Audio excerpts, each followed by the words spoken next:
नमस्कार दोस्तों, स्वागत है आपका एक बार फिर से अपने प्यारे से परिवार विज्ञप्ति पीसीएस पर।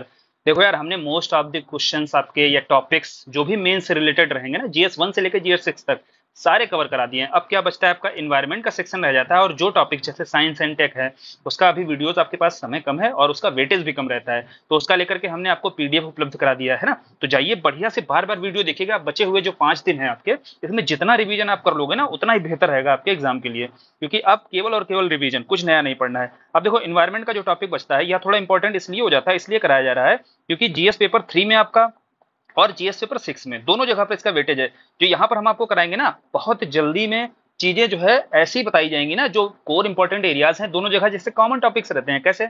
जैव मान लीजिए विविधता की बात की गई है, तो वो जीएस पेपर 3 में की जा रही है, यूपी को लेकर भी की जा रही है। थोड़ा यहाँ यूपी स्पेसिफिक चीजें देखनी होती हैं। अब यहाँ जो आपका ये वीडियो रहेगा ना, इसमें यूपी स्पेसिफिक चीजें भी कवर करा दी जाएंगी साथ के साथ। तो आप दोनों जगह पर जब भी लिखिएगा, फ्रेमिंग तो उसी आधार पर करेंगे ना, जैव संरक्षण के उपायों के स्तर पर करना है, तो आप इंसिटू एक्सीटू इस तरीके के ही संरक्षण उपाय करते हैं ना। अब यूपी के विषय में लिखना है, जब जब आप जीएस पेपर 3 में लिखेंगे तो पूरे भारत में जो प्रयास किए जा रहे हैं वो बताएंगे, और यूपी के विषय में लिखेंगे तो यूपी स्पेसिफिक। यहाँ थोड़ा सा फोकस रखा गया इस वीडियो में कि यूपी स्पेसिफिक ज्यादा बताया जाए, क्योंकि जीएस पेपर 3 का आप पहले से अध्ययन कर चुके हैं, दिक्कत आपको यहाँ लिखने में आ सकती है। तो अब यहाँ पर बहुत ही बेहतरीन आपको धारणाएं क्लियर की जाएंगी। किसी टॉपिक पर समझ अगर होगी ना आपको भी आपकी, तो आप लिख पाएंगे, वहां आपका पेन अच्छा चलेगा। जैसे पहला है आपका टॉपिक, शुरू करते हैं चलो पर्यावरण से। पर्यावरण आप जानते हो क्या होता है? जो आप अपने आसपास का वायुमंडल, जलमंडल और स्थलमंडल दोनों देखते हो, इनका सम्मिलित प्रभाव जहां पर भी दिखता है ना, वह होता है पर्यावरण। आप इस तरीके से शुरू कर सकते हो। पर्यावरण का मतलब ही क्या है? परि प्लस आवरण। आप जानते हो ना, आपके चारों ओर का आवरण। तो आपको यहाँ पर जो है एक एक शब्द टर्मिनोलॉजी से यह क्लियर करने की कोशिश की जाएगी कि इसका आखिर मतलब क्या होता है, तभी आप लिख पाने की स्थिति में होंगे। पहले आपको कुछ शब्द बताए जा रहे हैं जिनके आपको क्लियर होना चाहिए सारी चीजें, है ना, कि आखिर यह इसका मतलब क्या होता है। जैसे पारिस्थितिकी का मतलब आएगा ना, तो आप जानते हो हमारे पर्यावरण में ही एक जैविक घटक होते हैं और आपके अजैविक घटक होते हैं। यह इन दोनों की अंतःक्रिया के द्वारा क्या होता है? अंतःक्रिया कैसे होती है? हस्तांतरण और रूपांतरण, है ना, ये प्रोसेस होते हैं अंतःक्रिया के माध्यम से। और इसके बाद ही जो अनुकूल स्थिति निर्मित होती है ना, जीवन दशाओं के लिए, उसे ही बोला जाता है आपका पारिस्थितिकी।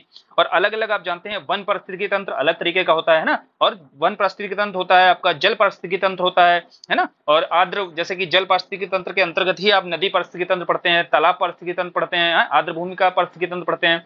इस आधार पर देखिए, पारिस्थितिकी तंत्रों की इकोसिस्टम को, जिसको इंग्लिश में कहा जाता है, इसकी चर्चा की जाती है। अब इसका कॉन्सेप्ट आप समझ गए। एक अगर पारिस्थितिकी तंत्र से आप समझ लोगे कि किस तरीके से जैविक और अजैविक घटक एक दूसरे से अंतरक्रिया करके और इसका इस तंत्र का निर्माण करते हैं, इस इकोसिस्टम का, तो आपको यहाँ पे क्लियर हो जाएगा। इकोसिस्टम के बारे में आपको परिभाषा क्लियर हो जाएगी और इसका कॉन्सेप्ट क्लियर हो जाएगा। कैसे?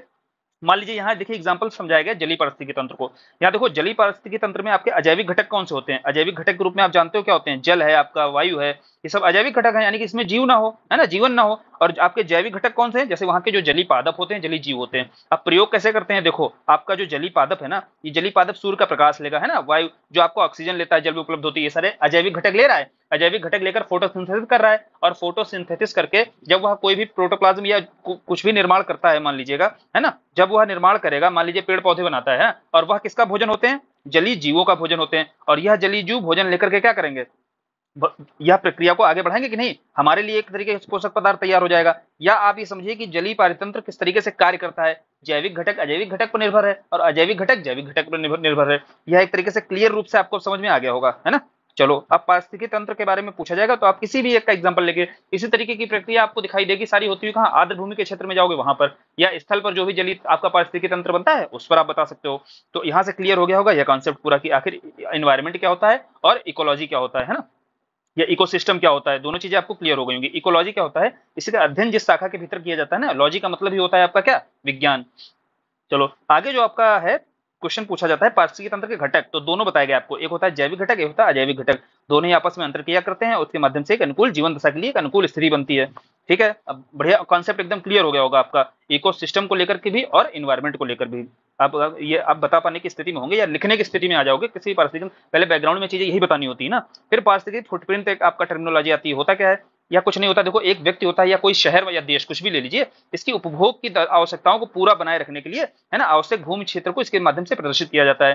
जैसे हमारी क्या है, एक व्यक्ति है, एक व्यक्ति की जितनी जरूरत होती है ना उपभोग के लिए, जितना अनिवार्य होता है, वह उसका क्या कहलाता है? वह उसका पारिस्थितिकी फुटप्रिंट कहलाता है। इसको मापा किसमें जाता है? प्रति व्यक्ति ग्लोबल हेक्टेयर में मापा जाता है। चलिए, यह इंपॉर्टेंट नहीं है, प्रीलिम्स की दृष्टि से इंपॉर्टेंट होता है, लेकिन पारिस्थितिकी फुटप्रिंट क्या होता है ये आपको समझ में आ गया होगा, है ना। और अगला एक टॉपिक आप सुनते होंगे, जैविक क्षमता। क्या होता है जैविक क्षमता? इसको साधारण भाषा में समझो कि देखिए, पृथ्वी है ना, उसकी अपनी, या कोई इंसान मानिए, इंसान की एक क्षमता होती है जैसे मान लीजिए कि एग्जाम्पल मान लीजिएगा कि किसी भी कार्य को करने की तुम्हारी एक क्षमता होगी, उससे ज्यादा कार्य अगर कराओगे तो आप बीमार हो जाओगे, है ना। पढ़ने की एक क्षमता होती है, उसी तरीके से पृथ्वी की एक क्या होती है क्षमता, जो उसके प्राकृतिक संसाधन है ना उनका पुनर्चक्रण करने की उसकी एक क्षमता होती है ना। अब पुनर्चक्रण उसकी तब तक कर सकती है जब तक आप मान लीजिए वह आपको एग्जाम्पल के समझ लीजिए, आप वह आपको क्या है ना 100 पेड़ दे सकती है, 100 पेड़ से आपको उत्पाद दे सकती है। आपने यूज किया, आपने भाई साहब उसका दोहन करना शुरू कर दिया, है ना, शहरीकरण जैसी चीजें बढ़ती हैं, एग्जाम्पल बता रहा हूँ। तो उसके बाद आपने 100 की बजाय 200 पेड़ों का क्षय करना शुरू कर दिया। अब वह 200 पेड़ों को क्या करेगी, वह पुनर्चक्रण नहीं कर पाएगी अपना, और पुनर्चक्रण ना करने के कारण उसकी जैविक क्षमता का ह्रास होगा। इस कारण ही जैविक क्षमता टर्म को आप समझ गए क्या होता है, और जैविक क्षमता का मतलब आपको क्लियर हो गया होगा कि कैसे जैविक संसाधनों को लेकर जो असंतुलन की स्थिति बन जाती है ना, वही जैविक क्षमता से उत्पन्न, जैविक क्षमता में उत्पन्न होने वाली उसकी चुनौतियां कहलाती हैं, है ना पृथ्वी की। क्लियर हो गया आपको जैविक क्षमता टर्म अगर आएगा। इस बारे में अगर आपको एक फैक्ट के माध्यम से समझना है तो समझो, मनुष्य का क्या है, वैश्विक जो पारिस्थितिकी फुटप्रिंट है ना, वो है आपका 2.84। अब देखो मनुष्य का जो वैश्विक पारिस्थितिकी फुटप्रिंट, मतलब उपभोग करने की मनुष्य की जो फुटप्रिंट आप समझ गए ना, जो क्षमता है वह है 2.84, और जबकि वैश्विक जैविक क्षमता कितनी है 1.68। देखो यहाँ से कितना ज्यादा वो उपभोग कर रहा है। उपभोग का मतलब क्या है, जैविक क्षमता का नाश कर रहा है, प्राकृतिक संसाधनों का अति दोहन कर रहा है।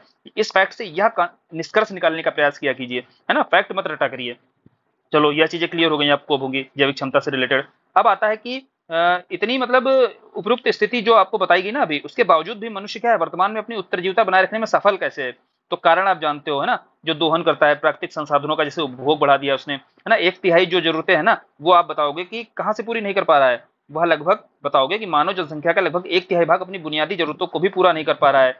हाँ, तो इसके लिए क्या है, जनसंख्या का यह भाग अत्यंत सीमित संसाधनों तक अपनी पहुंच बना पाता है। यही बताया गया है यार कि क्या है, एक हिस्से का वह एक अपने 1/3 हिस्से का प्रयोग तक नहीं कर पा रहा है, किसको, प्राकृतिक संसाधनों के माध्यम से, क्योंकि उसने इतना अति अति स्तर पर क्या है दोहन कर रखा है। तो कैसे पूरा होगा। और सतत विकास समावेशी विकास क्यों चर्चा में आया है, इन्हीं कारणों से चर्चा में आया है। तो यहाँ से पर्यावरण और पारिस्थितिकी तंत्र के बारे में आप समझ लोगे, उसकी जैविक क्षमता के बारे में समझ लोगे, उसके पारिस्थितिकी फुटप्रिंट के बारे में समझ लोगे, तो सारी समस्याएं वर्तमान में जो मौजूद है ना, चुनौतियां पर्यावरण के सामने, वो सारी स्पष्ट रूप से समझ में आ जाएंगी। चलो अब देखते हैं भारत की स्थिति इस पर क्या है। देखो भारत की स्थिति भी वैसी ही होगी जो वैश्विक स्तर पर है। क्या, देखो पारिस्थितिकी फुटप्रिंट भारत का कितना है 1.12, और जैविक क्षमता कितनी है भारत में 0.45। देख रहे हो आप, 2.5 गुना लगभग ज्यादा क्या कर रहे हैं, प्राकृतिक संसाधनों का दोहन कर रहे हैं। तो यहाँ से आपको क्लियर हो गया होगा। इंट्रोडक्शन के पार्ट में एक बात आपको बताई गई थी, है ना, जो ग्रही सीमा तय की गई है, उन ग्रही सीमा में हमने 4 सीमाएं लांग ली है ना। तो यहाँ से ही ये चीजें निकल कर आई हैं, और इस कॉन्सेप्ट को आपने इस फैक्ट के माध्यम से समझने की कोशिश की, आखिर इसका मतलब क्या है भाई, जैविक क्षमता का क्या मतलब है, पारिस्थितिकी फुटप्रिंट का क्या मतलब है। उसमें ऐसे अगर आपके पास फैक्ट्स होंगे तो और अच्छा आप लिख पाओगे अपने आंसर को। अर्थ, इसी आधार पर देखो अर्थ ओवरशूट डे मनाया जाता है। जानते हो क्या ओवरशूट डे होता है, 365 दिन होते हैं मान लीजिए, एक साल में 12 महीने होते हैं। अब यह माना जाता है कि 12 महीने में मान लो एग्जाम्पल के तौर पर 20 अगस्त आपका अर्थसूट डे है। यहां तक यानी कि आपने क्या किया, पृथ्वी के जितनी उसकी क्षमता थी ना, जितनी जैविक क्षमता थी, वहां तक आपने सारे उसके संसाधनों का यूज कर लिया। इसके बाद जो बचे हुए 4 महीने होंगे, इसमें आप अति दोहन कर रहे हो। बस यह लोगों को समझाना है, और लोगों को यहाँ से पर्यावरण के संदर्भ में जागरूकता देनी है कि भाई अति दोहन करना बंद करो आप, नहीं तो बहुत जल्द होगा कि आपको कोई भी संसाधन वहां से मिल नहीं पाएगा, पृथ्वी से त्राहिमाम मच जाएगा पृथ्वी पर। तो इस तरीके की कोशिश की जाती है, ऐसे जागरूकता अभियान के लिए अर्थ सूट डे और अर्थ ओवर सूट डे मनाया जाता है। अब क्लियर हो गया होगा। तो शब्द यहाँ पर समझने चल रहा है, आपको शब्द बताए जा रहे हैं, उसके बाद आपको पीडीएफ मिल जाएगी, वहां से आपको आसानी होगी समझने में इन्वायरमेंट की पीडीएफ को। फिर अगला जो बताया जाता है, देखो उत्तर प्रदेश में पारिस्थितिकी तंत्र आपके सिलेबस में दिया हुआ है। यह केवल उत्तर प्रदेश के संदर्भ में यहाँ नहीं समझना है, यहाँ आपको यदि भारत के पारिस्थितिकी तंत्र पर आएगा ना, तब भी आप ऐसे इस तरीके से लिख सकते हो। वहां आपको देखिए बताया जाता है स्थलीय जलीय, इस तरीके से आप बांट कर लिखते हो। बस उसी में ही उत्तर प्रदेश के स्पेसिफिक रूप में समझना है, तो आप देखिए उत्तर प्रदेश का मैप आप तुरंत बना करके इस चीजों को लोकेट भी कर दिया गई है। 3 तरीके के पारिस्थितिकी तंत्र को समझना है उत्तर प्रदेश में जब भी लिखिएगा। कौन सा, एक आपका घास पारिस्थितिकी तंत्र है। घास में देखिए एक घास पारिस्थितिकी तंत्र जो आपको दिखाई देगा बुंदेलखंड के क्षेत्र में यहाँ दिखाई देगा। दूसरा आपका पता है तराई क्षेत्र में दिखाई देगा। दूसरा आपका वन पारिस्थितिकी तंत्र, ये तो हर जगह पर दिखाई देता है ना, पूरे लगभग उत्तर प्रदेश में वन पारिस्थितिकी तंत्र दिखाई देगा। और आर्द्र पारिस्थितिकी तंत्र, या भी देखिए तराई के क्षेत्र में ही आपका आर्द्र पारिस्थितिकी तंत्र दिखाई देगा। तो यह 3 जो है मोटे मोटे पारिस्थितिकी तंत्र जो है आपके दिखाई देते हैं। पारिस्थितिकी तंत्र होता क्या है ये आपको क्लियर हो गया, और कौन से 3 आपको दिखाई देते हैं उत्तर प्रदेश में, इनके बारे में विशेष रूप से अगर लिखना है तो देखो एक के बारे में स्पष्ट रूप से बताया जा रहा है, इसी तरीके से हर जगह लिखा करिए। जैसे घास के पारिस्थितिकी तंत्र पर लिखना है तो यहाँ 2 आपको बताया गया, बुंदेलखंड क्षेत्र के बारे में बताया गया, तराई क्षेत्र के बारे में बताया गया। अब यहाँ आप जब बताओगे तो यहाँ क्या बताना है, यहाँ विशेष रूप से बताना है घास वगैरह के कैसे क्षेत्र है ना, नदियों वगैरह का संजाल कैसा है, और क्या ये सूखा से प्रभावित क्षेत्र है, ये तो आपको पता ही है। और से तराई क्षेत्र में आप देखिए यहाँ बताएंगे आकस्मिक बाढ़ की स्थिति यहाँ पर बनी रहती है, और घास वगैरह को लेकर बताएंगे, वृक्षों का प्रभाव दिखाई देता है कि नहीं। तो बहुत बेसिक सी चीजें इसमें आपको पता होनी चाहिए, लेकिन आपको यह मोटा मोटा यह तैयार रखना है कि उत्तर प्रदेश में कितने मुख्य प्रकार के, मुख्यतः कितने पारिस्थितिक तंत्र देखे जाते हैं, यह आपको क्लियर ढंग से बताना है। फिर आप देखिए समस्याएं बतानी है कि घास के कोई भी पारिस्थितिक तंत्र है, चाहे भारत के संदर्भ में है चाहे यूपी के संदर्भ में, उस पर दबाव तो बढ़ ही रहा है। उसका मुख्य कारण क्या है? प्राकृतिक कारण के साथ साथ मेन कारण होता है मानव हस्तक्षेप बढ़ना। उसमें क्या होगा? देखो भाई, घास का पारिस्थितिक तंत्र है तो उसकी समस्याएं भी बहुत स्पष्ट रूप से आपको समझ में आती होंगी कि क्या है, शहरीकरण वहां पर बढ़ रहा होगा, या कृषि कृषि के रूप में वहां पर क्या है, कृषि के क्षेत्र में विस्तार हो रहा होगा तो दोहन बढ़ेगा, चारागाह वगैरह, अति चराई की समस्या भी यहाँ पर देखी जाएगी, है ना, घास वगैरह होगी यहाँ पर। और ये सारी समस्याएं क्या करेंगी? मृदा क्षरण और जल प्रदूषण को भी जन्म देंगी। तो यह है कौन, बहुत सी सारी समस्याएं जो घास पारिस्थितिक तंत्र में पैदा हो रही हैं, और इसके कारण आपको बता दिया गया है ना, चाहे आप कृषि से जोड़कर लिखिए चाहे शहरीकरण की समस्या से जोड़कर लिखिए, आप कारणों पर स्पष्ट रूप से आपको क्लियर हो गया होगा कि मानव जनित कारण पर आपको लिखना है, ज्यादा फोकस करना है, जो पर्यावरण की अभी चुनौतियां हैं किसी भी पारिस्थितिक तंत्र के सामने। देखिए घास के पारिस्थितिक तंत्र में जब लिखना है तब आपको इस तरीके से लिखना है। फिर आपको वन के बारे में जब लिखना है ना, पारिस्थितिक तंत्र पर अगर एक विशेष रूप से क्वेश्चन आता है या एक अलग स्पेसिफिक परिस्थिति तंत्र पर क्वेश्चन पूछा जाता है तो कैसे लिखा जाता है ये बताया जा रहा है। फिर आपको वन के बारे में लिखना है तो वो भी देखो, यूपी स्पेसिफिक अगर लिखना है तो आपको देखिए कैसे डाटा बताना है। आपको बताना है कि उत्तर प्रदेश में कितने आपके वो हैं राष्ट्रीय उद्यान है, एक राष्ट्रीय उद्यान है। यही आपको अगर भारत के विषय में लिखना है तो आपको बता देना 105 राष्ट्रीय उद्यान है ना। इस तरीके से मतलब आपको यहाँ बताने की कोशिश की जा रही है। केवल आप ऐसे समझिए मत कि केवल यूपी स्पेसिफिक यहाँ पर बताया जा रहा है या भारत। यहाँ जीएस पेपर 3 में आपको कैसे यूज करना है और जीएस पेपर 6 में कैसे यूज करना है, दोनों में। जब यूपी के बारे में लिख रहे होंगे तो आप यूपी के राष्ट्रीय उद्यान की बताइएगा और वाइल्ड लाइफ सेंचुरीज के बारे में बताइएगा। 26 वाइल्ड लाइफ सेंचुरीज हमारे यहाँ, एक संरक्षण रिजर्व है। और फिर आप बता दोगे कि कुल जितना भौगोलिक क्षेत्र है उसका 11% लगभग कितना कवर करता है एरिया आपका। ये वन क्षेत्र पारिस्थितिक तंत्र कवर करता है लगभग 11% के आसपास।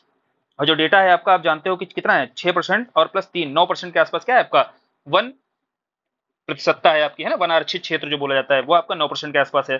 चलिए ये हो गया वन पारिस्थितिकी तंत्र पर जब आप लिखोगे। कारण में वही आपको प्राकृतिक और मानव जनित कारण बताने हैं, जो समस्याएं वन संसाधन वन पारिस्थितिकी तंत्र के सामने समस्याएं जो आएंगी वो भी आपको पता है कौन सी आएंगी, है ना।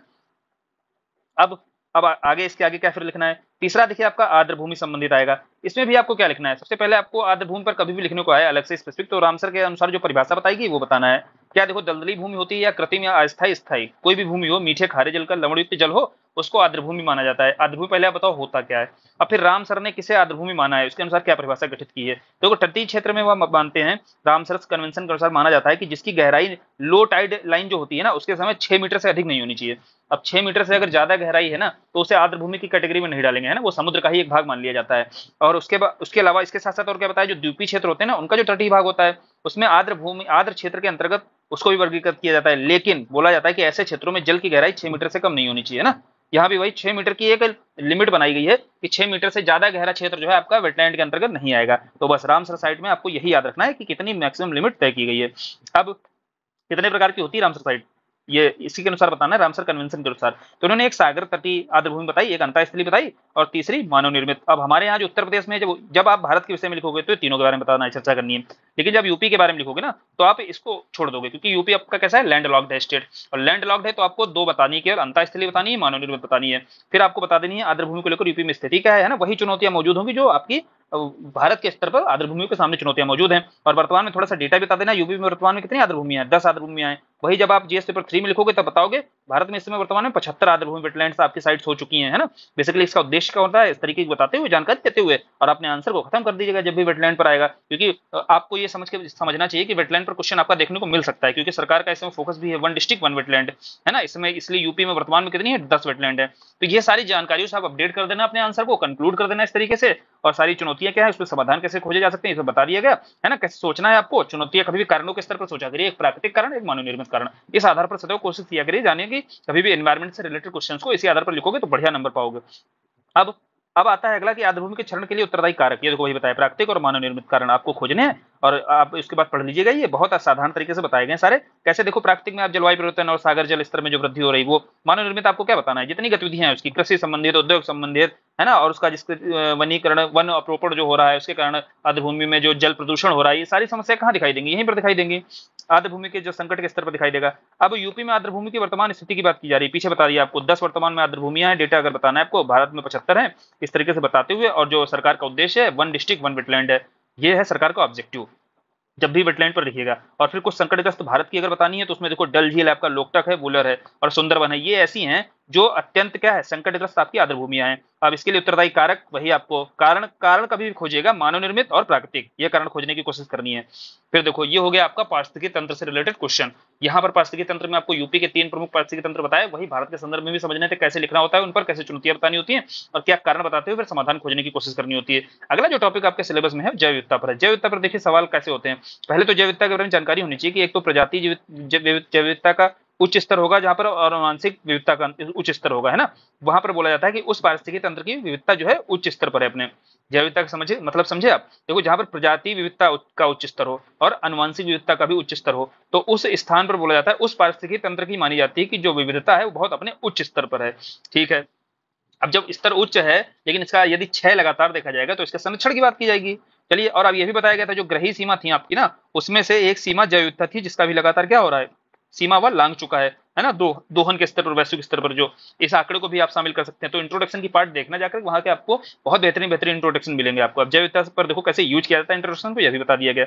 अब जैव विविधता का जब मापन आप देखोगे, ये मापन किस आधार पर होता है, तो देखोगे कि 3 तरीके होते हैं इसके। एक अल्फा विविधता होती है, एक बीटा होती है, गामा होती है। ये प्रीलिम्स के स्तर पर आप इसको पढ़ते होंगे कि अल्फा में क्या होता है, जितनी भी कुल जैव विविधता पाई जाती है ना किसी इकोसिस्टम में, वो सारी माप ली जाती है। यहाँ 2 इकोसिस्टम के मध्य पाई जाने वाली जो अतुलनीय मतलब जो यूनिक होती है ना विविधता, उसको बीटा माना जाता है। 2 इकोसिस्टम का प्रयोग यहाँ पर किया जाता है। और यह होता है किसी भौगोलिक क्षेत्र में जो पाए जाने वाले पारिस्थितिकी तंत्र की संख्या होती है ना, उसको गामा के भीतर रखा जाता है। अब तीनों जैव विविधताओं के बारे में आपको पता है, बस थोड़ा सा एक हिंट देते हुए अपने आंसर को बढ़ाइएगा आगे जब भी जैव विविधता पर आता है ना। ये बेसिक जानकारी लिखी जाती है केवल प्रीलिम्स की। प्रीलिम्स का अगर नहीं भी आप ज्यादा यूज करोगे अपने मेंस के आंसर राइटिंग में, तब भी आपका आंसर बढ़िया लिखा जा सकता है। कैसे, जब जैव विविधता पर लिखोगे तो उसको 2 आधारों पर सदैव लिखने की कोशिश किया करो, एक वनस्पति के आधार पर, एक जंतु के आधार पर।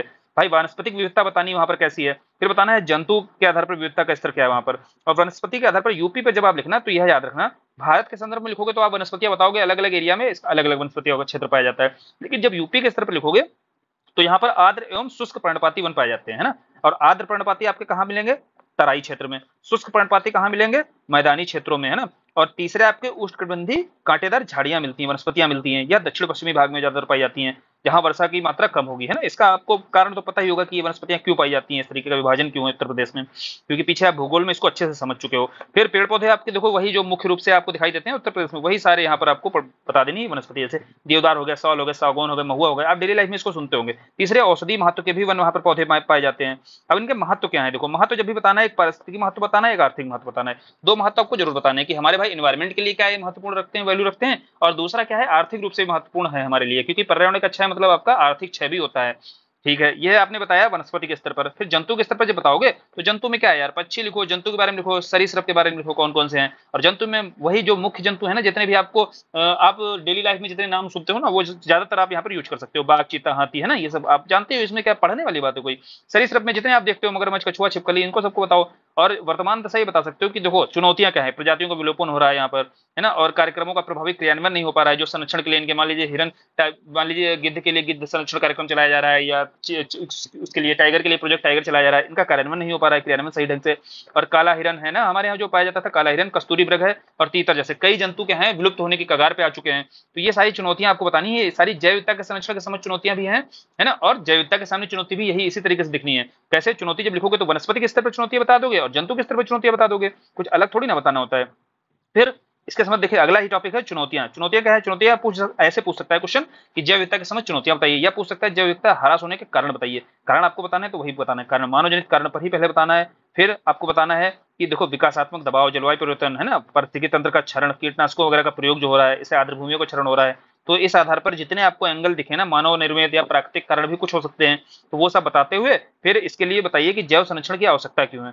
इसलिए आवश्यकता है कि भाई प्रजातियों की विलुप्तता क्या है, लगातार कम हो रही है ना। जो पीछे आपको बताया गया पारिस्थितिकी तंत्र का बेसिकली मोटा मोटा यह मतलब है कि क्षरण हो रहा है, संरक्षण हेतु यह जरूरी है कि जैव विविधता का भी संरक्षण किया जाए। इसके तरीके क्या होते हैं, 2 ही तरीके होते हैं, चाहे राष्ट्रीय स्तर पर सोचिए चाहे उत्तर प्रदेश के स्तर पर सोचिए। एक होता है एक्स-टू, एक होता है इन-टू। बस इसके बारे में यह जानकारी होनी चाहिए कि एक्स-टू जो होता है वो उसके प्राकृतिक आवास है। जैसे मान लीजिए चीते को है, चीते का यदि प्राकृतिक आवास में ही रहकर संरक्षण दिया जाएगा ना, तो वह इन-टू होता है। जैसे आप यहाँ पर नेशनल पार्क पढ़ते हो ना, वाइल्ड लाइफ सेंचुरीज पढ़ते हो ना, चीते जहाँ रहता है ना उसका प्राकृतिक आवास होता है, वहीं पर उसको संरक्षण दे दिया जाए। लेकिन चीते को लाकर के अगर कहीं रखकर कहीं संरक्षण दिया जाता है ना, तो वह होता है आपका एक्स-टू। जैसे आप चिड़ियाघर जाते हो ना, चिड़ियाघर आपका एक्स-टू में आता है। अब एक एग्जांपल समझाने की कोशिश की गई है, एक्स-टू और इन-टू अब क्लियर हो गया होगा, बढ़िया से आप लिखाओगे, है ना। एक्स2 के जैसे एग्जांपल्स हैं आपके जीन बैंक, बीज बैंक, वनस्पति उद्यान, ये सारे होते हैं। इन सूटू के अंदर संरक्षण जो किया जाता है ये ज्यादा बेहतर माना जाता है। आपका राष्ट्रीय उद्यान हो गया, वन्य जीव अभ्यारण्य पढ़ते हो आप, है ना, और आप पवित्र उपवन पढ़ते हो, या आप आरक्षित वन क्षेत्र या जीव मंडल रिजर्व का जो कॉन्सेप्ट आया यहीं से आगे निकलकर अभी आपको क्लियर ढंग से बता दीजिएगा। इसका मोटा मोटा आपको समझ होनी चाहिए, आप लिख लोगे फिर अपने आंसर को। नेशनल पार्क, देखो नेशनल पार्क पर जब लिखने को आएगा तो यहाँ चाहे आप यहाँ पर लिखिए, चाहे आप यूपी के पेपर में लिखिए, जीएस पेपर 3 में चाहे यूपी के पेपर में, बताना आपको इसी तरीके से कि वन्य जीव संरक्षण अधिनियम के अंतर्गत ही क्या है, राज्य सरकारों द्वारा जो जैव विविधता के लिए उपयोगी क्षेत्र है, जहाँ जहाँ देखो जहाँ जैव विविधता का उच्च स्तर पाया जाएगा वह आपका नेशनल पार्क के अंतर्गत आएगा। तो इसलिए यहाँ पर प्रतिबंध क्या लगाएंगे, प्रतिबंध ज्यादा लगाए जाएंगे। मानव प्रवेश नहीं दिया जाएगा, चराई रोक दी जाएगी, शिकार रोक दिया जाएगा, क्योंकि इसका क्या है, यहाँ पर जैव विविधता बहुत उच्च स्तर है, इसलिए इसका संरक्षण भी बहुत अनिवार्य हो जाता है। तो इसलिए थोड़े से कठोर प्रतिबंध लगाए जाते हैं, यहाँ पर थोड़े कठोर उपाय भी अपनाए जाते हैं इस क्षेत्र के संरक्षण के लिए। अब राष्ट्रीय पार्क का कॉन्सेप्ट समझ में आ गया, होता क्या है यह आपको समझ में आ गया, और इसका रेफरेंस देना है वन्यजीव संरक्षण अधिनियम का। तो इसी हिसाब से जब वन्यजीव अभ्यारण्य के बारे में लिखी ना, वाइल्ड लाइफ सेंचुरीज के बारे में, पीछे आपको ये बता दिया कि भाई यूपी के संदर्भ में लिखना है तो एक आपको नेशनल पार्क बताना है, और जब भी आपको यूपी के संदर्भ में वाइल्ड लाइफ सेंचुरी लिखनी है तो बतानी भाई 26 वाइल्ड लाइफ सेंचुरीज हैं। अब वाइल्ड लाइफ सेंचुरीज की परिभाषा वगैरह अगर बताना है कैसे, तो वन्यजीव संरक्षण अधिनियम के अनुसार बताते हुए कि यहाँ क्या है, जैव विविधता की दृष्टि से महत्वपूर्ण यह भी होता है, लेकिन यहाँ क्या है, नेशनल पार्क की तुलना में कम जैव विविधता पाई जाती है, ऐसा समझना है। तो थोड़े से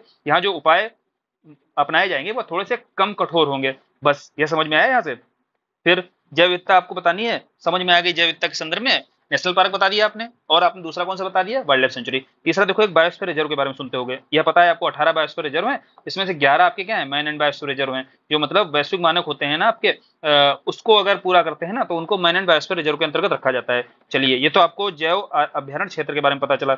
अब देखो इनमें जो कॉन्सेप्ट होता है ना, होता है अभी देखो इंस्टीट्यूट के भीतर आता है, लेकिन यहाँ प्रोविजन जो किया जाता है, एक भीतर आपका कोर एरिया बनाया जाता है, दूसरा देखिए आपका उसके बाहर बफर एरिया बनाया जाता है, ये देखिए फिगर बना हुआ है, तीसरा बाहर संक्रमण एरिया। जो कोर एरिया होता है ये आपका नेशनल पार्क की तरह होता है, और जो बफर एरिया होता है यह मान के चलिए आपका वाइल्ड लाइफ सेंचुरी की तरह होता है। यहाँ पर कोर एरिया में क्या होता है, जैव विविधता का उच्च स्तर होगा, तो इसलिए यहाँ पर प्रतिबंध थोड़े ज्यादा लगाए जाएंगे, है ना। यहाँ जंगल में जो वनस्पतियां होंगी या जंतु होंगी यहाँ पर निवास ज्यादा देखा जाएगा, है ना, यहाँ रहते हैं वह। फिर उसके आसपास का जो बफर एरिया होता है यहाँ थोड़े कम प्रतिबंध लगाए जाते हैं, थोड़ी बहुत मानवीय गतिविधियां होती हैं, लेकिन होती कैसी है, अनुसंधान कार्य वगैरह के लिए इसको संरक्षित किया जाता है। तीसरा जो होता है ना, संक्रमण एरिया होता है। आप सफारी वगैरह पर जाते हो ना तो यहीं पर जाते हो, आप संक्रमण एरिया में जाते हो जब भी किसी बायोस्फीयर रिजर्व में आप जाते हो सफारी वगैरह के लिए, है ना। तो इसका प्रयोग टूरिज्म वगैरह के लिए मिनिमम यूज किया जाता है।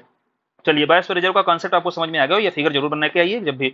चौथा है आपका संरक्षण रिजर्व और समुदाय रिजर्व, क्या होता है इसको समझ लो। देखो संरक्षण रिजर्व का जो कॉन्सेप्ट लाया गया वो लाया गया, देखो कोई अगर मान लीजिए आपका नेशनल पार्क है या कोई आपका बायोस्फीयर रिजर्व है, उसके आसपास का जो क्षेत्र है जहाँ जो जीव जंतुओं के द्वारा या समुदायों के द्वारा प्रयोग किया जा रहा है ना, उसको संरक्षित करके रख दिया जाता है, किसके द्वारा, किसके द्वारा, वाइल्ड लाइफ सेंचुरी के अंतर्गत उसको सरकार के द्वारा क्या है, संरक्षित कर दिया जाता है। ये जब वाइल्ड लाइफ प्रोटेक्शन एक्ट 2002 संशोधन हुआ ना, उसके माध्यम से प्रयास किया गया।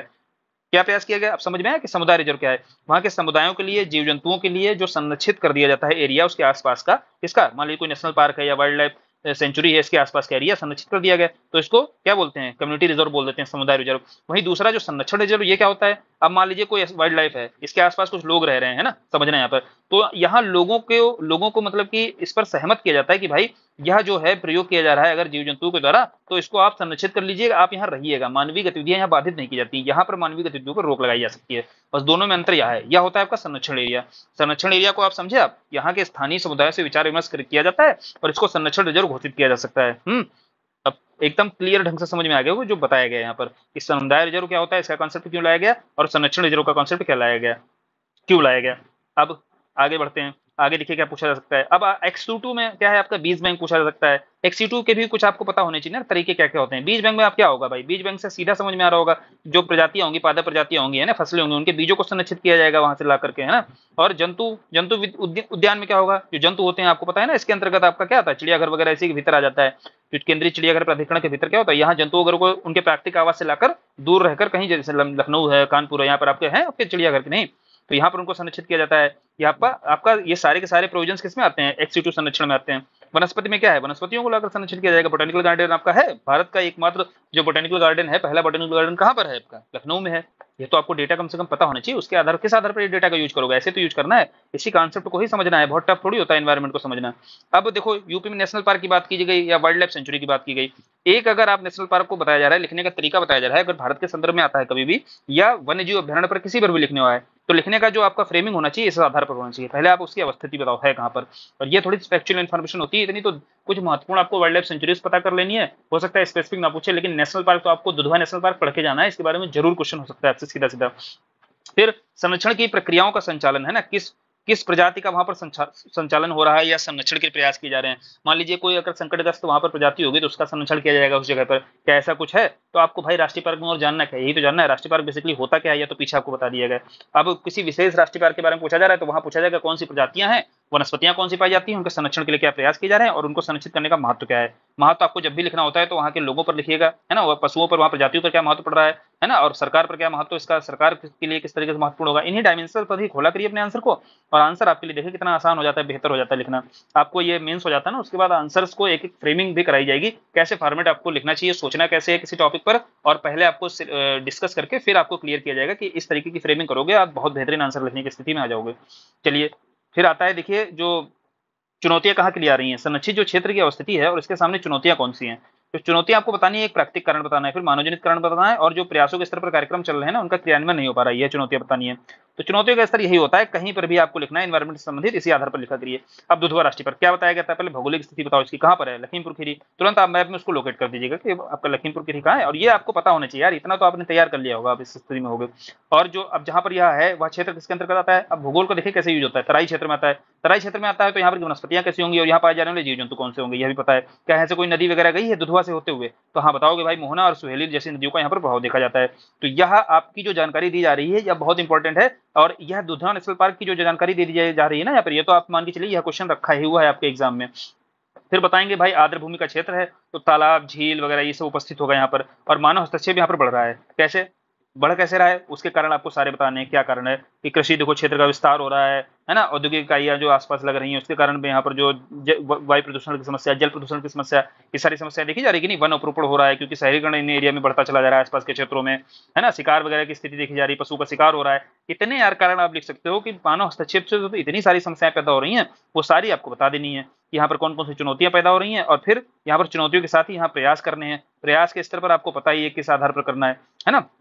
प्रयासों के स्तर पर आपको यह बताना है कि आप प्रजातियों वगैरह को लेकर के कोई प्रयास किया जा रहा है, या इससे संलग्न जो आपका वाइल्ड लाइफ जो सेंचुरी है उसके बारे में थोड़ा बता देना है। कैसे, जो करतनिया घाट और किशनपुर है, किशनपुर आपका कहाँ है, ये लखीमपुर खीरी में है, और करतनिया घाट आपको पता है कहाँ पर है, बहराइच के क्षेत्र में जो पाया जाता है। तो अब यह करतनिया घाट और किशनपुर इससे लगे हुए क्षेत्र है ना, यहाँ पर आप देख रहे हो इसकी लोकेशन जो यहाँ पर थी, तो दोबारा मैं बता देता हूँ कि यह जो आपकी लोकेशन दिख रही है और इसके आसपास ही आपका किशनपुर मिल जाता है और इसके आगे ही आपका करतनिया घाट मिल जाएगा, ये तीनों से लगे हुए क्षेत्र हैं। तो यहाँ पर भी मानव और जो पशु संघर्ष है ये घटनाएं देखी जा रही हैं, जिसका प्रभाव भी दुधवा नेशनल पार्क पर पड़ेगा। तो यह सारी चीजें देखिए क्लियर रूप से आपको बतानी है अपने आंसर में जब भी लिखिएगा।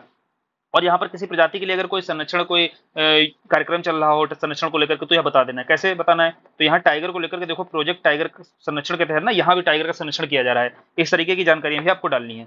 चलो यह हो गया दुधवा नेशनल पार्क पर जो बेसिक जानकारी है वह। अब जब संरक्षण यहाँ पर पाई जानी प्रजातियों की थोड़ी जानकारी होनी चाहिए ना, वनस्पतियों के आधार पर क्या बताओगे आप, यूपी में वनस्पतियां किस तरीके की पाई जाएंगी, आर्द्र पर्णपाती बनाई पाई जाएंगी, और आर्द्र पर्णपाती के अंतर्गत भी यहाँ पर कैसी पाई जाएंगी, तराई क्षेत्रों में जो वनस्पतियां मिलती हैं वह।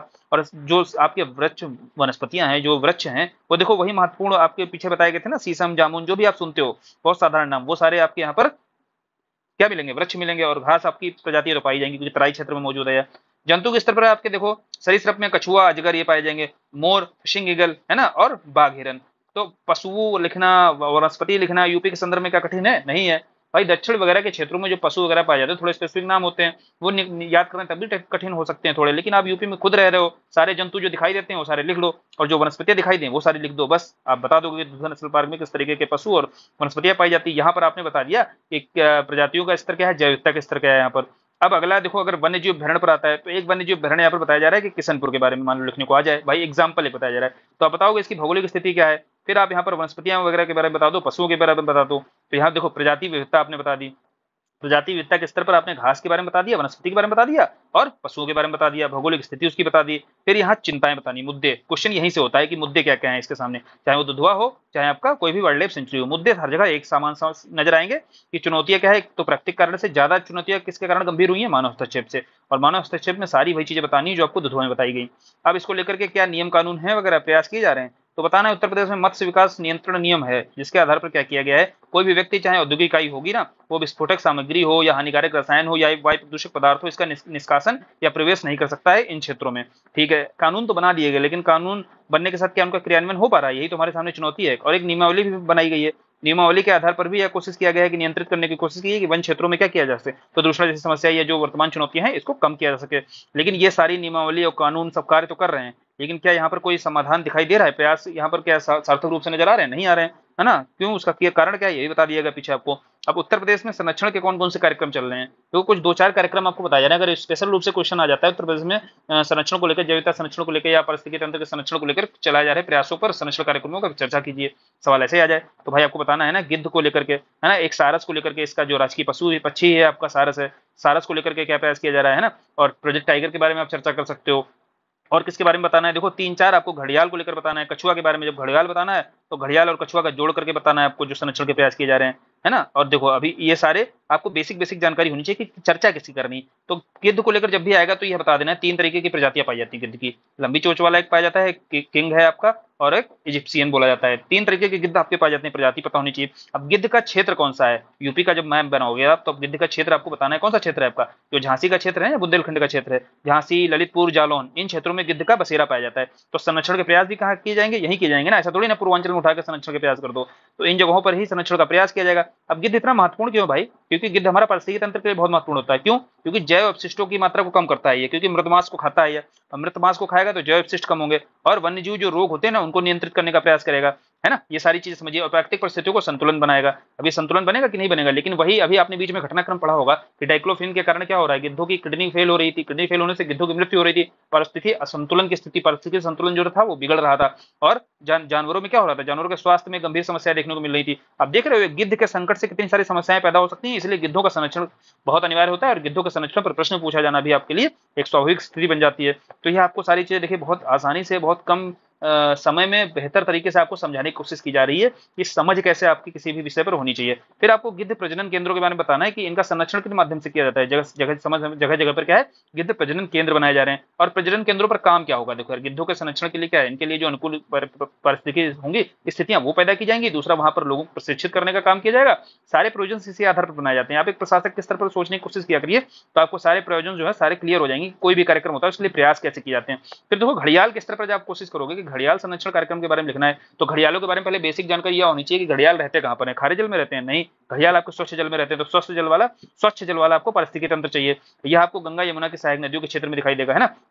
ज्यादातर आप कहां पर देखोगे घड़ियाल को लेकर के स्थिति बढ़िया कहां है, चंबल नदी पर है, क्योंकि चंबल नदी में सबसे स्वच्छ जल अभी मौजूद है। अब चंबल की आपको स्थिति बताने देनी है कहां पर है ना, इस तरह के यूपी का मैप बनाते हुए, तो चंबल का क्षेत्र यह है, यहीं पर आपकी चंबल नदी का है, दिखाई देती है उत्तर प्रदेश में। अब इसके सामने चुनौतियां क्या क्या आ रही, वही यार भाई, नदी का पानी जब गंदा करोगे तो सारी की सारी चुनौतियां कहां आएंगी, घड़ियाल के सामने भी दिखाई देंगी, क्योंकि उनका प्राकृतिक आवास है वह, और जो मानव निर्मित समस्याएं हैं वो सारी बता देनी है आपको। यहाँ देखो समस्याएं कारण जब बताना है तो कारण बहुत आसान तरीका बता दिया मैंने। अब प्रयास के स्तर पर थोड़ा सा संरक्षण प्रयास आपको पता होने चाहिए, कुछ कार्यक्रम क्या चलाए जा रहे हैं। जब घड़ियाल पर जो कछुआ को लिखना है, कछुआ पर भी उसी तरीके से लिखना है ना, कछुआ की भी स्थिति जो है। अब हमारे यहाँ क्या है, हमारे यहाँ तो नदियों में ही कछुए पाए जाएंगे ना, सागर तो है नहीं हमारे यहाँ, तो इसलिए अब देखना है घड़ियाल को लेकर संरक्षण के प्रयास और हमारे यहाँ कछुओं को लेकर संरक्षण के प्रयास क्या है।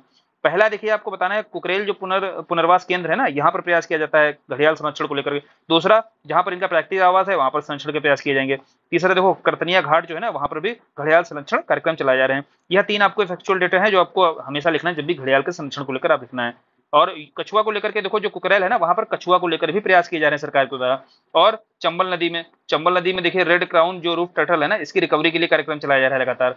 क्योंकि देखो जो इनलैंड होते हैं ना, आपके इनलैंड क्षेत्रों में जो आपके पारिस्थितिक तंत्र में कछुए पाए जाते हैं, इनके लिए भी स्वच्छ जल की जरूरत होती है। सागरीय तंत्र में क्या है, खारे जल की जरूरत होती है।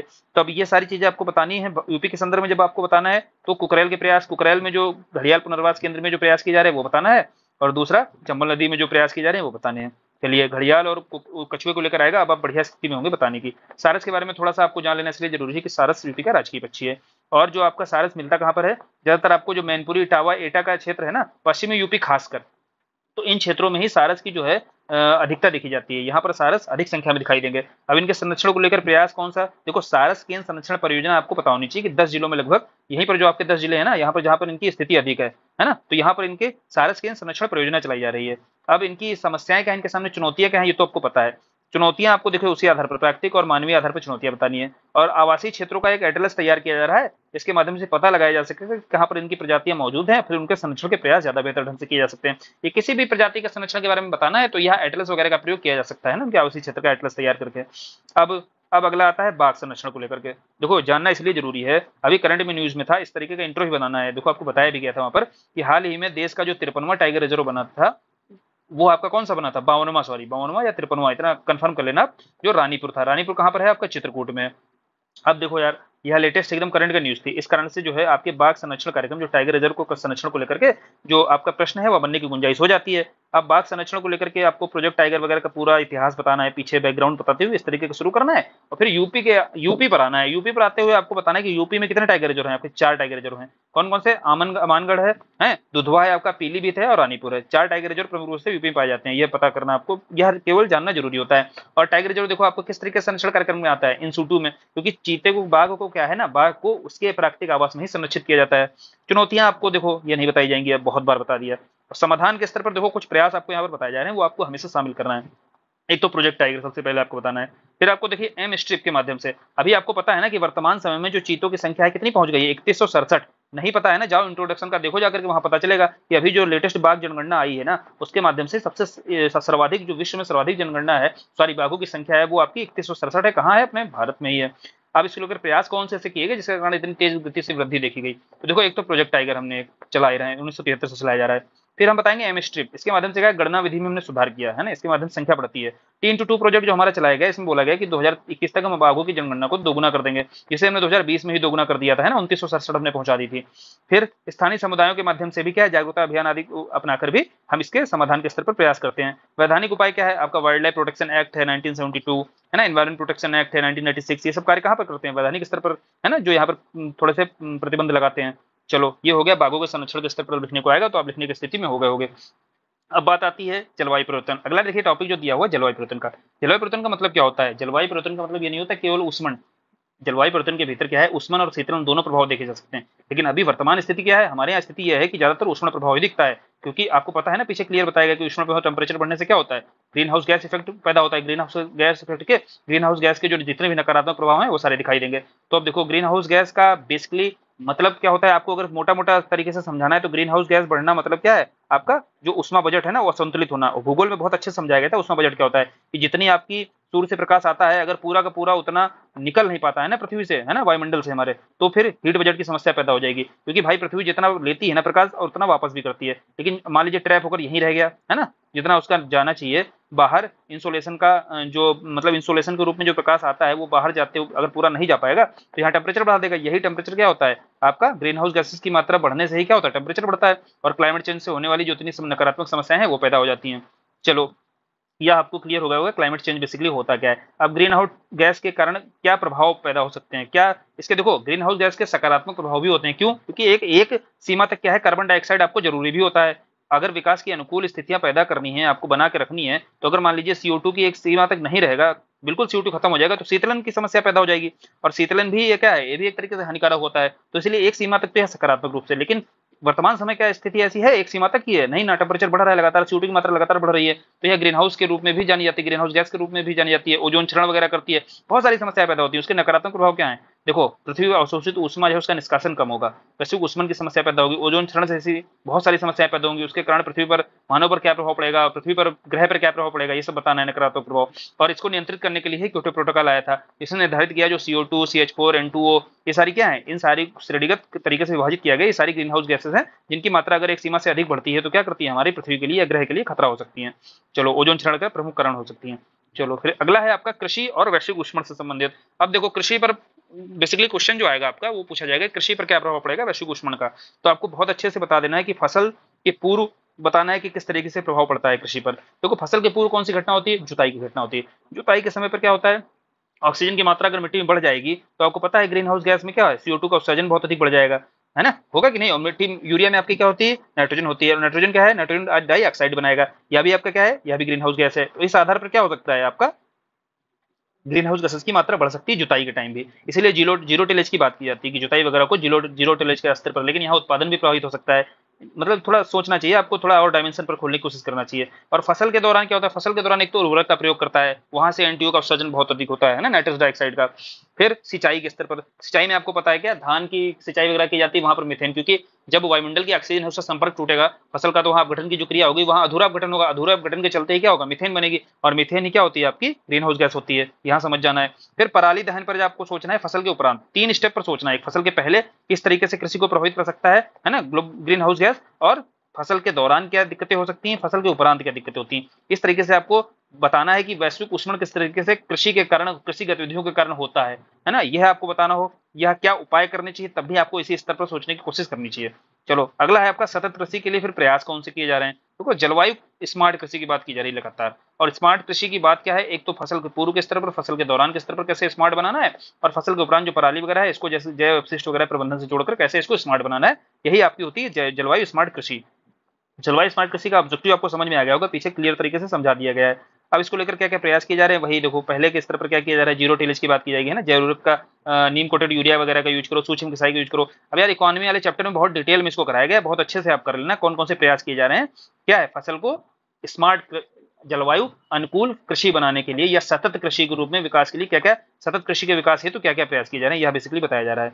चलो ऊर्जा दक्षता के प्रयोग के लिए प्रयास किया जाना चाहिए, जल दक्षता के लिए प्रयोग के लिए प्रयास किया जाना चाहिए, है ना। जैसे कि देखो कृषि के क्षेत्र में क्या है, आपको ऊर्जा दक्ष प्रणाली, क्योंकि क्या है ऊर्जा का प्रयोग हम कर रहे हैं, ऊर्जा दक्ष प्रणाली का विकास करो, है ना, जो ऊर्जा यूज कर रहे हो उसकी खपत को कम करो। दूसरा क्या है, इसके वैकल्पिक स्रोत, जैसे आप सोलर पंप वगैरह इसका प्रयोग कर रहे हो ना। और जैसे ऊर्जा जल दक्षता की बात की जा रही, तो अब भाई जल दक्षता में क्या है, रेन वाटर का अगर प्रयोग करना है तो रेन वाटर हार्वेस्टिंग के तरीके से उपाय करो, और अगर सिंचाई के स्तर पर आपको प्रयोग करना है कम जल का, है ना, बेहतर से सिंचाई प्रणाली, तो सूक्ष्म सिंचाई प्रणाली का प्रयोग करो। ये सारे आपको बताएगा कि नहीं बताएगा, कुछ नया थोड़ी है इसके लिए आपको समझना।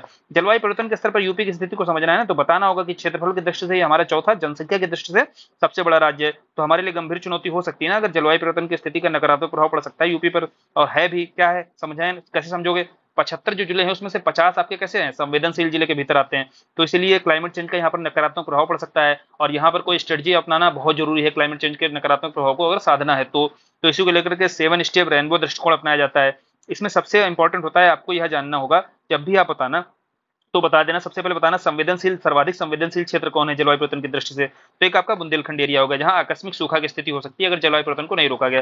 दूसरा जो तराई क्षेत्र है, यहाँ आकस्मिक बाढ़ की स्थिति आ सकती है। दो सर्वाधिक संवेदनशील क्षेत्र हैं, इनको मैप बना करके आप उसको दर्शा भी दीजिएगा, जैसे ये आपका तराई का क्षेत्र बता देना, नीचे आपका बुंदेलखंड का क्षेत्र बता देना, ये काफी बेहद संवेदनशील क्षेत्र है जलवायु परिवर्तन का, और सबसे ज्यादा बुरा प्रभाव देखा जाता है यहाँ देखा जा सकता है। अब आपको प्रयास के स्तर पर जब भी बताना है ना, तो वर्किंग प्लानिंग बतानी है, क्या वर्क प्लानिंग किया जा रहा है जलवायु परिवर्तन को साधने के लिए। तो 7 आपको मिशन बताने हैं, 7 मिशन आपको क्या है ना, मुख्य रूप से 7 मिशन अगर पता होंगे ना, तो इसके भीतर क्या लिखना है बहुत आसानी से आप लिख पाओगे। जैसे पहला मिशन है आपका धारणी कृषि, वही सतत कृषि, तो सतत कृषि को लेकर के जो उपाय आपके किए जा रहे हैं ना, फसल के पूर्व के स्तर पर, फसल के दौरान, फसल के पश्चात, वही सारे आपको बताने कृषि के स्तर पर।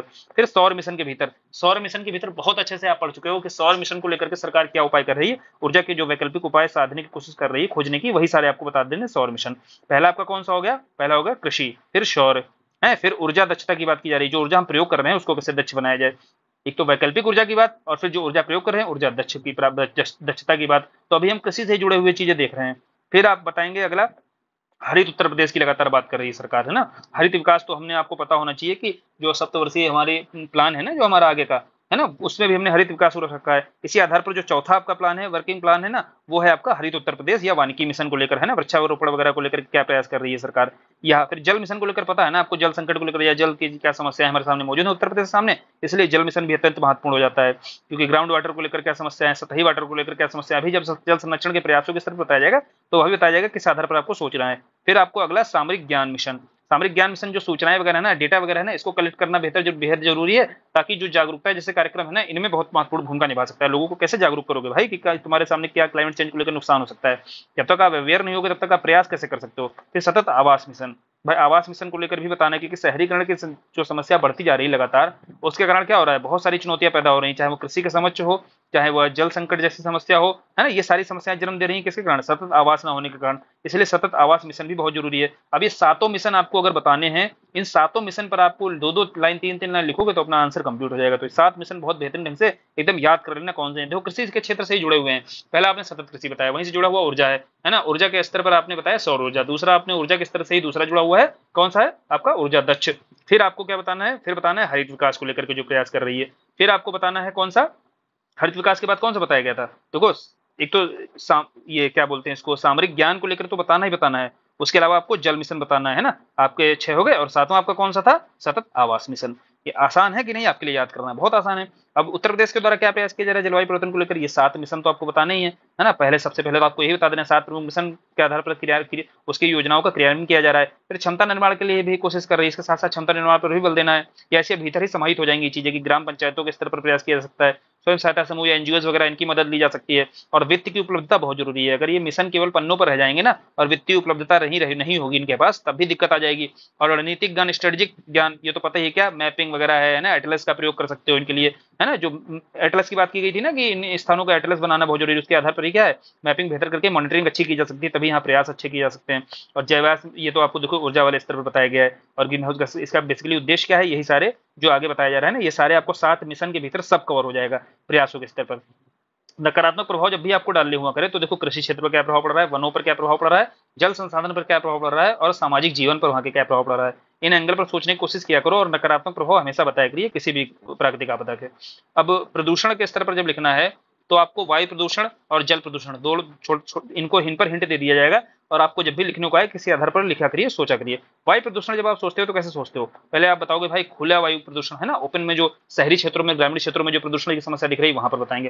फिर हम इंडोर तरीके बताएंगे, इंडोर भी एक वायु प्रदूषण की समस्या है। और घरों के भीतर भी तो वायु वेंटिलेशन अगर बेहतर नहीं होता है ना, भवन निर्माण यदि बीआरआई मानक पर नहीं होते, बीआईएस मानक पर सॉरी नहीं होते हैं, तभी एक वायु प्रदूषण की समस्या होती है। आप देखते हो बहुत सारी बीमारियां पैदा हो जाती हैं, है ना, किसके कारण? इंडोर केवल वायु पोल्यूशन के कारण। तो ये सारी बातें आपको बतानी है। फिर ग्रीन पीस इंडिया की आपको इस तरीके से वायु प्रदूषण पर लिखने को आता है, इसकी रिपोर्ट से शुरू करना है कि ग्रीन पीस इंडिया की रिपोर्ट आई, उसमें बोला गया कि देश के जो 30 शहरों की स्थिति है ना, उसमें वायु प्रदूषण की अत्यंत दयनीय स्थिति है। अब यूपी के लिए महत्वपूर्ण जानते हो वायु प्रदूषण क्यों हो जाता है? क्योंकि एक गंभीर चिंताजनक, एक डराने वाली रिपोर्ट थी। इसमें 30 शहरों में बोला गया कि यूपी के 15 शहर हैं जो अत्यंत रूप से प्रभावित है, सबसे ज्यादा वायु प्रदूषण से प्रभावित है ना। आपका गाजियाबाद और ये नोएडा, ये क्षेत्र जो है, ये तो अत्यंत वायु प्रदूषण से बहुत ज्यादा प्रभावित है। पश्चिमी यूपी का क्षेत्र है।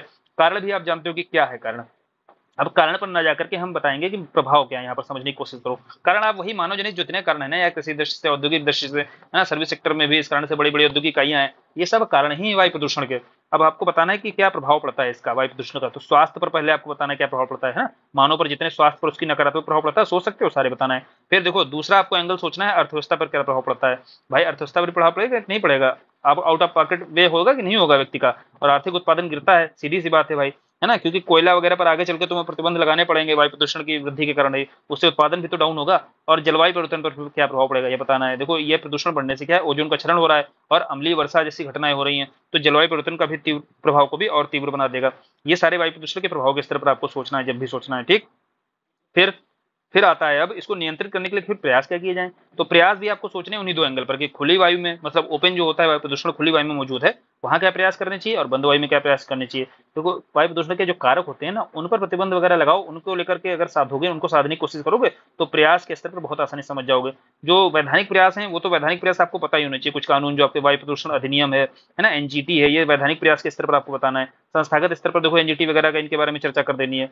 फिर आपको बताना है कि जो कृषि जनित जो आपका प्रदूषण है ना, उस पर पराली पर प्रतिबंध लगाया जा सकता है, या जो आप बताते हो ना सिंचाई के स्तर पर, यहाँ पर जो भी समस्याएं पैदा हो रही है ना वायु पोल्यूशन, सॉरी एयर पोल्यूशन के स्तर पर, वो सारी बातें आपको बतानी है। सबसे ज्यादा देखिए पराली के कारण वायु प्रदूषण की समस्या देखी जाती है, दिल्ली हरियाणा के क्षेत्रों में यह दिखाई देती है। अब पराली पर प्रतिबंध लगाना है तो उसके लिए दंडात्मक प्रतिबंध लगाने पड़ेंगे, तभी जाकर के यह समस्या से निजात पाया जा सकता है। फिर देखो वाहनों के कारण प्रदूषण होता है, 3 एंगल पर सोचना है, कृषि जनित है आपका, और वाहन जनित है, और औद्योगिक इकाइयों जनित है। 3 आधार पर जो हमारा पॉल्यूशन है सबसे ज्यादा दिखाई देता है ना। घरेलू आधार पर तो बहुत सीमित है। ज्यादातर क्या है वायु प्रदूषण में योगदान किसका है? एक तो कृषि का दिखाई देगा, क्योंकि ज्यादा जनसंख्या क्या है हमारी कृषि पर निर्भर है, तो वहां पर कैसे हम पराली वगैरह के क्षेत्रों पर प्रतिबंध लगा सकते हैं। फिर जो वाहन जनित है, जो आपका वाहनों के कारण जो प्रदूषण पैदा होता है, इस पर सरकार की नीतियां बतानी कि उत्तर प्रदेश नई सरकार वाहन नीति जो लेकर आई है, नई वाहन स्क्रैपिंग नीति लेकर आई है, इकोनॉमी में दोनों बताई गई है ना। जो 15 साल पुराने वाहन थे उनको कचरा बना दिया है सरकार ने कबाड़ के भाव, और इलेक्ट्रिक वाहन तो पता ही है किस तरीके से रोड टैक्स पंजीकरण शुल्क इनमें छूट दे रही है, और यह प्रोत्साहित करेगी, तभी क्या है लोग शिफ्ट करेंगे अपने आप को कहाँ, ई व्हीकल की ओर। तो यह प्रयास किए जा रहे हैं वाहन जनित जो प्रदूषण है उससे निपटने के लिए। औद्योगिक जनित में आपको पता है किस तरीके के प्रयास, फिल्टर वगैरह का प्रयोग किया जा रहा है चिमनियों में, और नोएडा में देखो सरकार ने स्मोक टावर वगैरह का लगवाया है। तो ये सारे प्रयास किस स्तर पर हैं, औद्योगिक जनित जो पोल्यूशन है, एयर पोल्यूशन, उसको कैसे साधा जा सके। अगला आपको बताना है बंद वायु में। देखो बंद वायु में सबसे बड़ा पोल्यूशन जो है आपका घरों में जो ईंधन प्रयोग होता है ना, उसके आधार पर सरकार देखो कोशिश कर रही है कि आप घरों पर जो है लकड़ी वगैरह इसके जीवाश्म ईंधन का प्रयोग ना करें, एलपीजी वगैरह का, सौर ऊर्जा आधारित उपकरणों का प्रयोग करें, सरकार इस आधार पर उपयोग कर रही है। फिर दूसरा आपका एक तो ईंधन के स्तर पर दिखाई देता है बंद में, दूसरा भवनों के निर्माण में वेंटिलेशन बेहतर नहीं है तो वही पोल्यूशन का एक बड़ा एक कारण हो सकते हैं। तो वहां पर बीआईएस मानक वगैरह का प्रयोग करने की बात कर रही है, स्वच्छ ईंधन की बात करती है लगातार, उज्ज्वला योजना को आप कोड कर सकते हो, और घरेलू अपशिष्टों के पुनर्चक्रण के द्वारा क्या है मीथेन को कम किया जा सकता है। घरेलू अपशिष्टों के माध्यम से भी एक वायु पोल्यूशन घर पे दिखाई देता है ना, वायु एयर प्रदूषण जो बात की जाती है। मैं वायु पोल्यूशन बोल रहा हूँ, एयर प्रदूषण बोल रहा हूँ, दोनों मतलब एयर पोल्यूशन या वायु प्रदूषण जैसी समस्या घरेलू अपशिष्टों के माध्यम से भी। तो इसको अगर रिसाइकलिंग कर दी जाएगी बेहतर ढंग से तो मीथेन को कम किया जा सकता है। तो यह देखो आप प्रदूषण के प्रयासों के स्तर पर जब लिखना है तो आप खुली वायु मतलब कि ओपन में जो आप चीजें देखते हो कि कृषि, वाहन जनित और औद्योगिक इकाई जनित, यह प्रदूषण कैसे फैलाते हैं, इन पर कंट्रोल कैसे करना है। फिर बंद में आप बताते हो जैसे कैसे ईंधन के कारण है ना, या वेंटिलेशन ना होने के कारण या अपशिष्टों के कारण, इनके कारण जो पोल्यूशन फैला होता है इसको कैसे कंट्रोल करना है। तो इसी आधार पर ही आपको क्लियर ढंग से समझा देना है कि वायु प्रदूषण को लेकर क्या प्रयास होते हैं। एक प्रयास किया जाता है भारतीय राष्ट्रीय स्तर पर, क्योंकि ऐसे ही आपको लिखना है जीएस पेपर 3 में भी प्रदूषण पर, जब भी आपको लिखना है उपायों के स्तर पर, कुछ अलग थोड़ी वहां पर लिखना होता है, वहां भी तो ऐसे ही है। कोई क्या भारत में अलग तरीके से वायु प्रदूषण आपको मौजूद होगा, जैसे यूपी में लिखना हो चाहे भारत में लिखना हो, तो दोनों एक ही है। कुछ यूपी स्पेसिफिक जो डेटा था वो भी आपको यहाँ पर अच्छे से बता दिया गया ताकि आपसे यूपी स्पेसिफिक अगर क्वेश्चन आता है तो अभी करने की स्थिति में आ जाओ आप। अब राष्ट्रीय स्वच्छ वायु कार्यक्रम जो चलाया जा रहा है ना, वह क्या है, राष्ट्रीय स्तर पर चलाया जाता है। इसका उद्देश्य क्या है, इसका उद्देश्य जो है पार्टिकुलेट मैटर होते हैं आपके ना 2.5 से जिसकी डेंसिटी कम होती है, ये आपके लिए घातक हो सकते हैं स्वास्थ्य के लिए। तो इसकी सघनता को सरकार ने कोशिश की है 25 से 30% तक कम करना है। इसमें 3R पॉलिसी अपनाती है, वह क्या रिकॉग्नाइज करेगी, रिफॉर्म करेगी और रिस्टेब्लिश करेगी, है ना। इससे क्या है मॉनिटरिंग व्यवस्था बेहतर होगी, और पीएम पार्टिकुलर मैटर आप कम कर दोगे तो सीधी सी बात है वहां की वायु को स्वच्छ बनाया जा सकता है। इसीलिए कार्यक्रम का नाम ही क्या है, राष्ट्रीय स्वच्छ वायु कार्यक्रम। चलिए वायु प्रदूषण देख लिया, अब जल प्रदूषण लास्ट देख लेते हैं। जल प्रदूषण जब भी लिखना है तो आपको पहले पता होना चाहिए जल प्रदूषण का मतलब क्या होता है। जल में जो अवांछनीय पदार्थ होते हैं, मतलब जिनकी हमें आवश्यकता नहीं होती है, वो अगर आकर जल में मिल जाते हैं तो वहां का जल प्रदूषित हो जाता है, इसी को जल प्रदूषण के नाम से जाना जाता है। अब इसको अगर लिखना है ऐसा तो दो भागों में तोड़ा करिए, जैसे वायु प्रदूषण को समझाएगा ना, खुली वायु में प्रदूषण और बंद वायु में प्रदूषण, है ना, इंडोर और आउटडोर दो तरीके के पोल्यूशन होते हैं। वैसे जल में प्रदूषण देखना है तो एक तो आपको जो सामने दिख रहा है जल, उसमें पोल्यूशन बता देना है ना, सरफेस पे नदी में जल दिख रहा है, जो तालाब जल दिख रहा है, समुद्र में, यहाँ पर जो पोल्यूशन है वो सारा बताना है। यूपी में लिखना है तो समुद्र वाला प्रदूषण नहीं शामिल करना है, यूपी में नदी वाला, तालाब वाला, यही पोल्यूशन शामिल करना है ना। अब दूसरा कौन सा, जो जल नहीं दिख रहा है, जैसे ग्राउंड वाटर, ग्राउंड वाटर के स्तर पर जो पोल्यूशन है ना उसको शामिल करना है। तो कितना आसान तरीका होता है कि जल के प्रदूषण के बारे में, और फ्रेमिंग देखो दिमाग में आपको ऐसे ही बनानी है। जब जल प्रदूषण आए तो सोचना है हाँ यार, एक जल सरफेस एरिया पे लिखना है, एक ग्राउंड वाटर पे लिखना है। सरफेस एरिया के आधार पर लिखो, देखो वर्षा जल है एक आपको दिखाई देता है, और निच्छालन से, औद्योगिक इकाइयों के द्वारा या मानवीय गतिविधियों के द्वारा, ये सारे क्या है, इन सारे कारणों से क्या प्रदूषित तत्व क्या होते हैं, सरफेस एरिया में प्रवेश कर जाते हैं, चाहे वर्षा के माध्यम से आए, निच्छालन से आए, चाहे औद्योगिक इकाइयों से आए। ये सारे आपको यह जानना है कि सरफेस वाटर जो है आपका प्रदूषित कैसे हो रहा है। फिर ग्राउंड वाटर कैसे हो रहा है, ग्राउंड वाटर में सबसे ज्यादा देखो आपको एग्रीकल्चर के माध्यम से बताना है। फिर जो फ्लोराइड और आर्सेनिक वगैरह होते हैं ना, ये भारी तत्व, ये अगर वहां पर मिल जाते हैं, या औद्योगिक इकाइयों से निकलने वाले कैडमियम, निकल, ये सारे तत्व मिल जाते हैं, कारण वही होते हैं, औद्योगिक इकाइयां, मानवजनित गतिविधियां, यही कारण होते हैं जो ग्राउंड वाटर को भी गंदा कर रहे हैं, है ना, प्रदूषित कर रहे हैं। उसका प्रभाव कहाँ पर देखा जाएगा, उसका प्रभाव देखो मानव के स्वास्थ्य पर सबसे ज्यादा प्रभाव देखने को मिलता है, कृषि पर, अर्थव्यवस्था पर, सब पर प्रभाव पड़ता है। प्रभाव भी इसी तरीके से बताना है ना, समाज पर क्या प्रभाव पड़ता है। फिर इसको उपाय किस स्तर पर लिखने हैं आपको, उपाय कैसे, देखो आपको ये बताना है कि जो कार्यक्रम के स्तर पर कौन से उपाय किए जा रहे हैं। देखो नमामि गंगे है आपका, जल जीवन मिशन है, यमुना शुद्धिकरण पहल है, गंगा शुद्धिकरण को लेकर नमामि गंगे है, और जल जीवन है। ये सारे आपको मिशन आपको बताने हैं, सरकार के जो कार्यक्रम चलाए जा रहे हैं जल प्रदूषण को दूर करने संबंधी, वो सारे कार्यक्रम आपको बता देने। फिर संस्थागत स्तर पर आपको बताना है कौन से प्रयास हो रहे हैं। तो एक तो आपका सीपीसीबी है ना, जो आपको पता है ना, सेंट्रल पोल्यूशन कंट्रोल बोर्ड है जो आपका, तो यह कार्य करता है। दूसरा जो वैधानिक उपाय कोशिश किया करिए, वैधानिक उपाय बताने की, है ना, संस्थागत उपाय बताने की एनजीटी वगैरह के माध्यम से कोशिश किया करिए, अगर बता दिया करिए। और वैधानिक स्तर पर ही और कोई कानून है अगर वो भी बताइएगा। तो ये है आपके हो गए वैधानिक उपाय, जो भी किसके लेकर किए जा रहे हैं, प्रदूषण को नियंत्रित करने को लेकर किए जा रहे हैं। और आपने यहाँ पर बताया कार्यक्रम को चलाए जा रहे हैं जो, और क्या केवल इतना ही बता के आपको जल संबंधी निकल जाना है। फिर आपको बताना है देखो सरफेस वाटर को संरक्षित करने के लिए और क्या प्रयास किया जाता है। जैसे रेन वाटर है ना, रेन वाटर में प्रदूषण फैल रहा है ना, तो रेन वाटर रेन वाटर को पहले तो जैसे कि आप पढ़ते हो ना रेन वाटर हार्वेस्टिंग जैसे प्रोसेस, इनको माध्यम से आप प्रयोग कर सकते हो। इनका प्रयोग किया जा सकता है। रेन वाटर को जब आप संचय करोगे तो ग्राउंड वाटर को जब बेहतर करोगे, ग्राउंड वाटर के माध्यम से क्या होगा, इनमें जो मौजूदगी है, भारी तत्वों की मौजूदगी है, वो क्या की जा सकती है, वो कम की जा सकती है। और दूसरा जो औद्योगिक इकाई है ना, उन पर प्रतिबंधात्मक इकाई, उन पर कार्यवाही की जा सकती है। ये सारे आप प्रयास बताओ ना अपने स्तर पर, और स्थानीय समुदायों, एनजीओ, इनको शामिल करो जब भी प्रयासों के स्तर पर बताओ। तो ये सारे पॉइंट्स और होते हैं जो आप शामिल कर सकते हो, अपने आंसर को और बेहतरीन बना सकते हो, और थोड़ा व्यापक स्तर पर भी चीजों को आप बता सकते हो। यह होती है बेसिक एकदम जो फैक्चुअल जानकारी होती है, यह आप शामिल करते हुए फिर आप वहां पर अपनी मौलिकता दिखाया करिए कि कैसे फिर हम स्थानीय समुदाय के स्तर पर, एनजीओ के स्तर पर सोचें, फिर हम कैसे सरकार के स्तर पर सोचें, कैसे हम जो समस्याएं जहां जहां पर मौजूद हैं उनको हम कैसे टैकल करें। कुछ क्रिएटिव आइडियाज अपनी तरफ से बता पाओ, उन्हें बताओ। कोई केस स्टडी हो जैसे जल संरक्षण को लेकर के, आपको वहां जरूर डालनी है। जैसे राजन सिंह की आप केस स्टडी डाल दीजिएगा, कैसे जल संरक्षण को लेकर के प्रयास किए जा सकते हैं, है ना, जल पुरुष की। अब ये सारे मौके जहां मिले ये डाला करो, जब भी उपाय के स्तर पर सोचा करो, जब आपके पास पॉइंट्स खत्म हो जाया करें। चलो इस तरीके से देखो, इन्वायरमेंट का जो मोस्ट इंपॉर्टेंट चीजें हैं, जो टॉपिक्स हैं आपके सिलेबस में दी हुई हैं, वहां से सवाल कैसे बनेंगे और समझ आपको किस तरीके से रखनी है, ये सारा आपको प्रोवाइड करा दिया गया है। इसकी देखिए पीडीएफ मिल जाएगी। और आप ज्यादा से ज्यादा यार आप वीडियोस को देखना, जितने आपको वीडियोस करा दिए गए हैं वो इनफ हैं। और यहाँ से मान के चलिए आप अपने मेंस के आंसर राइटिंग को बहुत बेहतरीन कर सकते हो। और बेहतरीन ही नहीं कर सकते हो, आप बहुत अच्छा करके भी आओगे, बस ये कॉन्फिडेंस रखना। इसको आपके पास अभी इतना टाइम है ना कि बहुत बड़े बड़े, देखिए हमने ज्यादा ऐसा भी नहीं, हमने 50-50 एक सब्जेक्ट की वीडियो बना दी है। हमने शॉर्ट्स मटेरियल्स पे वीडियो दिए हैं आपको, उनको आप चाहोगे तो 3 से 4 बार सारे वीडियोस को आप रिवीजन करके एग्जाम के पहले तक जा सकते हो। और जाना, मेरा यकीन मानना कि आप अब कुछ मत पढ़ना, यही शॉर्ट मटेरियल्स पढ़ना और अपना मटेरियल पढ़ना, बस इससे ज्यादा मत पढ़ना, नया मत पढ़ना, आप बढ़िया लिख करके आओगे। बस भरोसा रखना, और भरोसा रखना, और फिर रिजल्ट भी देंगे, है ना। चलिए आज के लिए अब धन्यवाद। अब आप, लेकिन आप लगातार देखिए टेलीग्राम पर आपसे जुड़े रहेंगे, और कोई भी समस्या हो वहां पर आप अपनी पूछ सकते हैं।